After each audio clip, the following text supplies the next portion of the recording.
Hello, everyone. Welcome to today's live stream, Breaking Free from Perfectionism. I have a question for you. Have you ever spent hours upon hours on a video only to, after spending, a day creating it, writing it, whatever, to then just scrap it because it wasn't what you envisioned? Or maybe you've completely avoided creating videos altogether because you just were afraid that it wasn't exactly perfect, whatever perfect is for you. If this sounds familiar, please leave a comment and let me know if this is you, because this certainly has been me. And I know that it's been a lot of people that I've worked with. Let me check some comments. Hi, Dan. Look forward to seeing you tomorrow.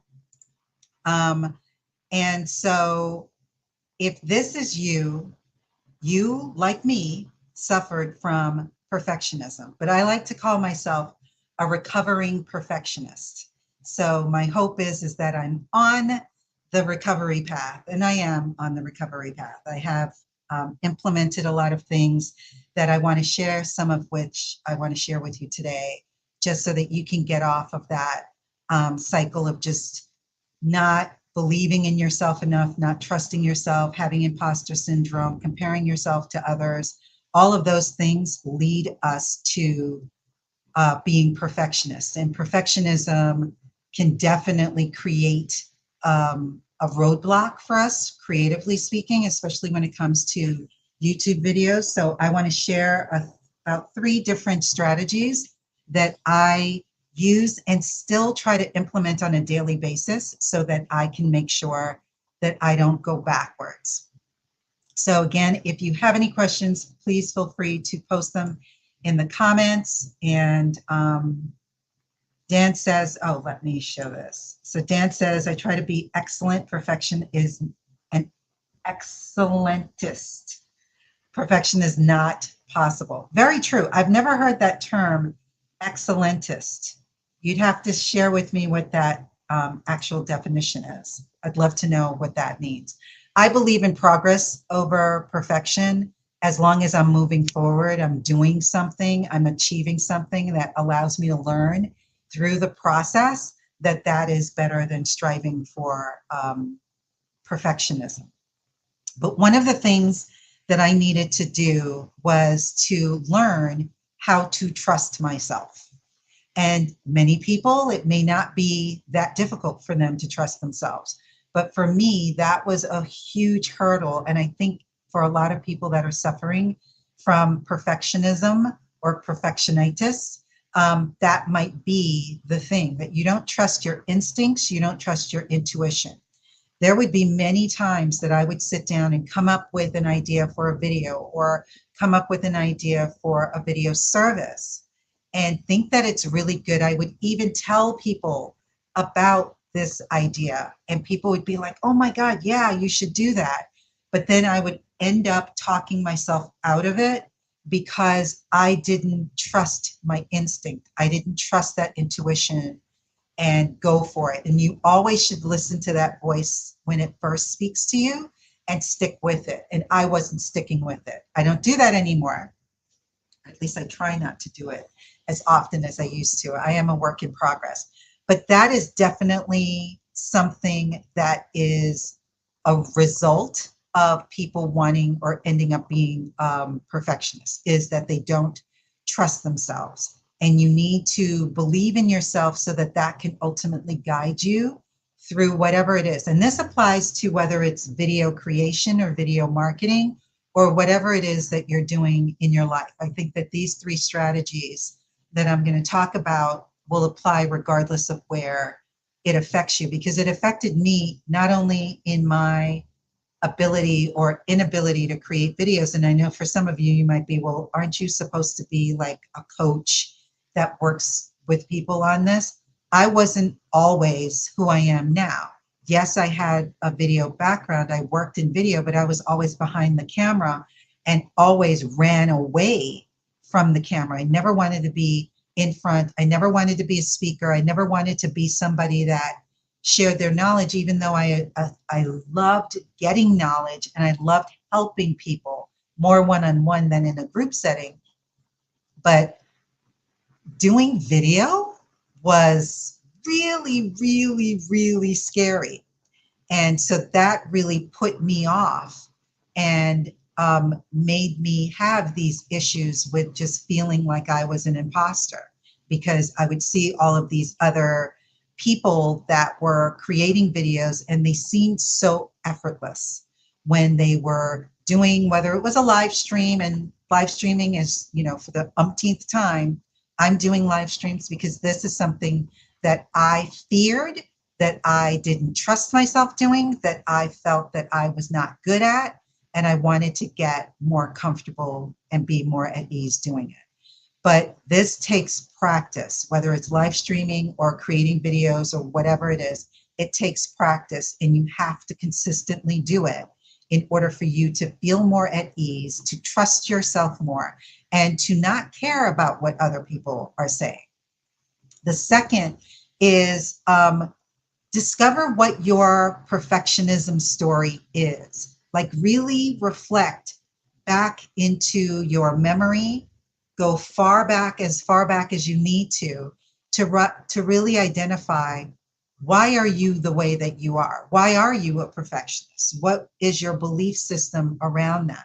And, you know, what I ended up doing, this came out of, but what I ended up doing was a couple of years ago, post-COVID, I decided, because of a lot of things that were going on, I needed to find a therapist. I really wanted to dive deep into my understanding of like what's going on in the world, but more importantly, with what's going on with me, with my relationships, whether it was family relationships or business relationships, with, you know, fears that I had. I had a lot of fears that prevented me from doing things.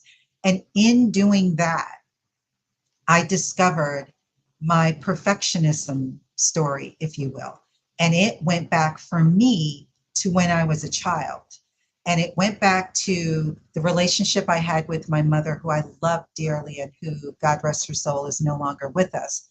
And it wasn't that she wanted perfection per se, but she wanted you to live up to a certain level or a certain ideal that she had in her mind for where you should be. And if you did not meet that, it was a huge disappointment for her. And again, it isn't a negative outlook on that, but it's just something that I experienced. And I didn't realize until recently that as I was going through just trying to figure out where this came from, that I realized the feeling that I had if I ever were to disappoint my mother. And so therefore, I did everything in my power to make sure that I didn't. And so that's where my perfectionism story was rooted and just started. It was started by a desire to not disappoint, a desire to make people happy ultimately, or to do what someone thought I should be doing. And so I think that we all need to identify that, because it's going to be different for everybody, and really come to grips with why is it that you're having these feelings, and then hopefully that will resolve itself through doing some exercises, and mainly just doing it. I tell a lot of people that are afraid to get on camera, just do it. The only way for you to get over things, the only way for you to trust yourself again, to break your cycle of whatever your perfectionism story is for you to just do the thing that you're afraid of, and to make mistakes. Allow yourself to make mistakes. I have a sign back here that says, don't fear failure, fear not trying. And to me, my fear of failure was a result of me wanting to be a perfectionist. So don't fear the failure, fear not trying, because you learn from your failure. It took me a long time. I know probably a lot of people understand that, but it took me a long time to really grasp that. And then the last tip is to focus on the process of what you need to do. So when it comes to creating videos, focus on, okay, I first need to figure out what I'm going to create. What am I going to say in this video? How am I going to record this video? Then record the video. How am I going to edit the video? And do that as a step by step, but don't focus on the goal of having this glossy, professional looking video. Also, a video that looks like somebody else that you've been admiring, which was, again, my issue. I would look at these videos and like, I want my video to look like that. And when it didn't, I felt like I was a failure. I felt like it wasn't worth putting up there. But I guarantee you this, anyone that you follow on YouTube, if you go back in their library to their very first set of videos, you will see how atrocious they are. They are not professionally done. The cameras are crap. The composition is non-existent. The lighting, if you're lucky, is bearable. The audio, hopefully you can hear them somewhat. But in comparison to the videos that they're doing today, you will see the difference. And that I always tell people to do, because all we see is what's currently out there. Unless we do a deep dive and you actually research someone and you go and look at their first videos. But if you don't, then you're looking at the, 20 years in the making, or maybe, 5 years in the making, trial and error, have recorded thousands of videos, and you're comparing it to you, who's done one video for the first time. It's not a fair comparison. And that is something that I used to do from day one, was I compared myself right out the bat to everybody, even though I had not done this. I had never been on camera before. I had never filmed myself. I never had to be someone that was conveying messages and educating people through a video camera. This was all new to me. And I wanted it to look as effortless as someone who had been doing it for at least 5 or 6 or more years longer and had thousands of videos to get to the level where they were by the time I saw them. So I want you to also just make sure that you're enjoying the process and you're learning through that process, and you're not fixated on the end goal, because if you are, you're going to always compare that end goal of the video being finished to somebody else. And if you don't just enjoy the process, you're not going to recognize or be able to embrace the imperfections. And I think that it's okay for us to be imperfect. There was also a period, I don't remember when this was, and it probably still exists, where a lot of YouTube gurus were doing videos and they would flub a line. And typically when you would do that, you would remove, in the editing, you would remove that mistake. But a lot of people were starting, this was probably about 5 or 6 or 7 years ago, they were leaving those mistakes in. And they were leaving those mistakes in because they were making them feel more genuine and more authentic to their viewer.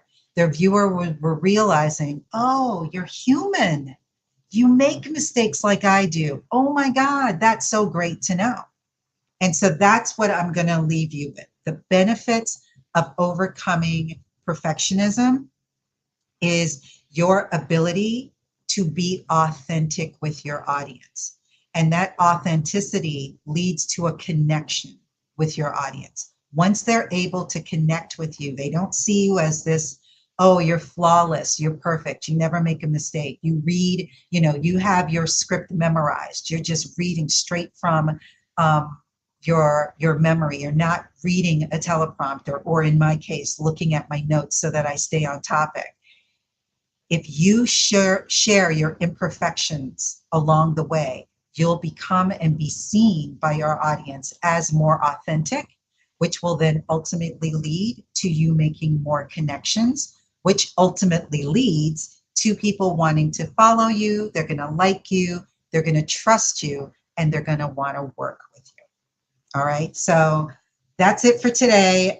Please check out the ticker down below.